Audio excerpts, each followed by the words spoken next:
You said that a harmless man is not a good man. A good man is a very dangerous man who has that under voluntary control.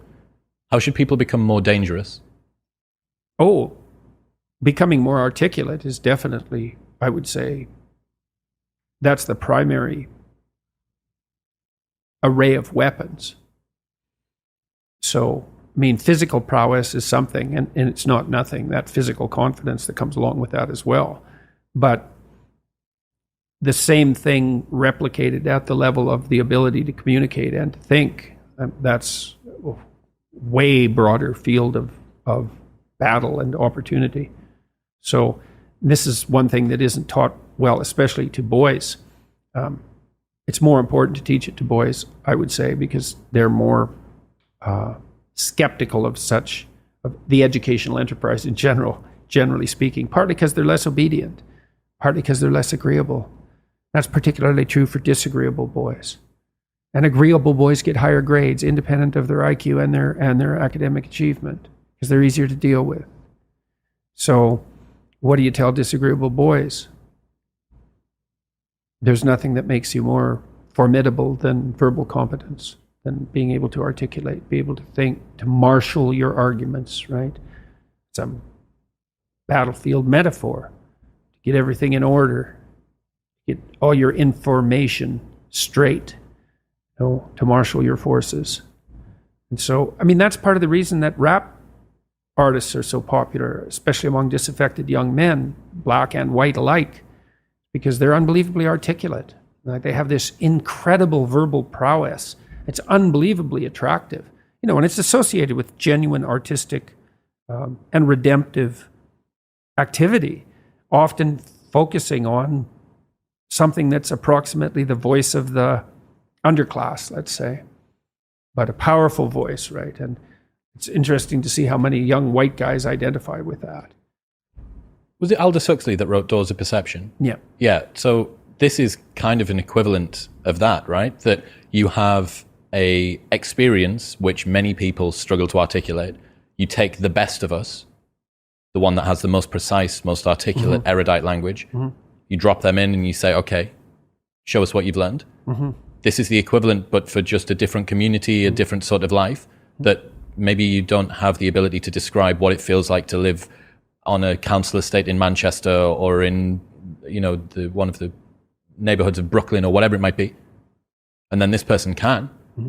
And it feels like it's your voice. Yeah, well, you still, if you're a young man, you still feel alienated from your place as rightful heir of the proper kingdom. I mean, that's an existential truism for everyone, particularly for every young man, because he is an outsider in many ways. He's young and juvenile and not very highly valued, and then is in some sense hurt by the inadequacies of the current king, the current culture, and is easily turned against it because of that. And that's the machinations of the evil uncle. That's the King Arthur story. That's the story of Horus and Osiris. It's an ancient story.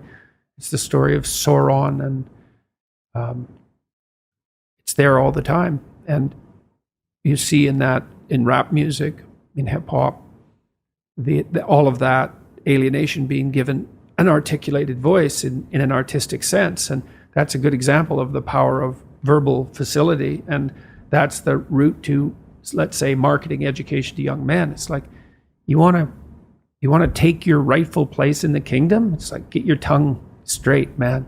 Get it under control in the highest possible sense.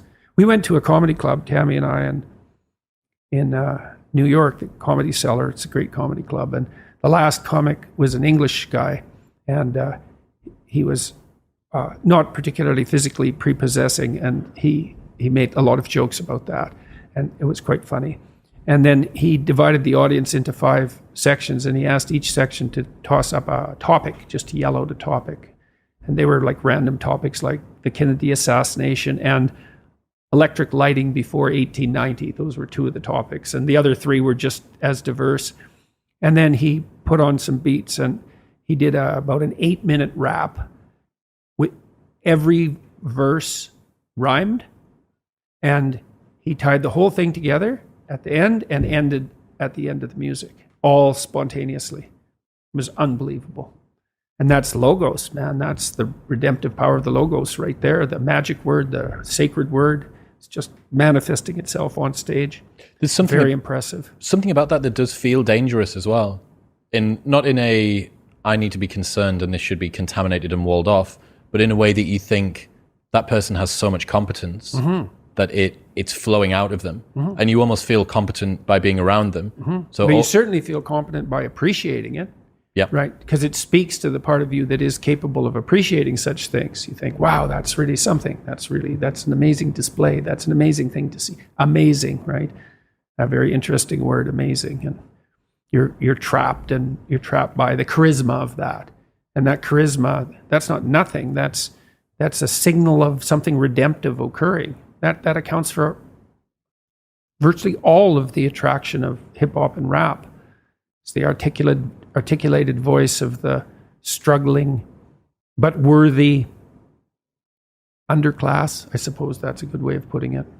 But those who are alienated from their rightful place. And so that verbal prowess is one of the ways they struggle up towards the light. And that's a good example of that, of having that danger under control, because it's a dark genre in many ways, right? There's a real undercurrent and air of violence that surrounds that and its culture, like the punk movement in the UK back in the late 70s. Same sort of thing, but that capacity to express that in a poetic manner, in a compelling manner. Johnny Rotten was great at that. He was so intense. He worked with PIL afterwards, Public Image Limited. Is that it? Public Image? I think so. He has a song called Rise, which I used to show my clients all the time when I was starting assertiveness training with them. I'd put on Johnny Rotten's Rise, and the line in there is, anger is an energy, and he's got these unbelievably intense eyes. Anger is an energy. You bet. And John Lydon, man, he could channel that like almost no one I've ever seen. He'd get that anger built up inside him, and then it was completely under control, and he expressed it in his music, and he's absolutely captivating, unbelievably charismatic. And I really liked his music, that raw anger in the music. But it was in the bloody music, wasn't it? It wasn't some random riot, He transmuted that into something, you can argue about the poetic merits of punk rock, although I don't think you should. I mean, I Did It My Way, Sid Vicious's version of I Did It My Way. My God, that's a work of genius. That it's so brilliantly satirical. What someone's doing is they're refining it, they're distilling it down, and then they're directing it. So I went to a powerlifting competition a couple of years ago. There was this one guy there lifting. He holds a bunch of records in the squat, and he's a normal working class guy from a normal working class town on the outskirts of Newcastle. And watching that man warm up is something else. He's got a sacred playlist. He never listens to the songs apart from when he's about to step on to the lifting platform. He's got these headphones on, and he's just walking up and down in the same way that you'd see a bull ready to go out, ready to go and chase something. And he steps out on stage, and the hairs stand up on the back of your neck. You're watching this guy channel Rage. Fury. That's the god of war. That's Mars. Yeah, he's in touch with that.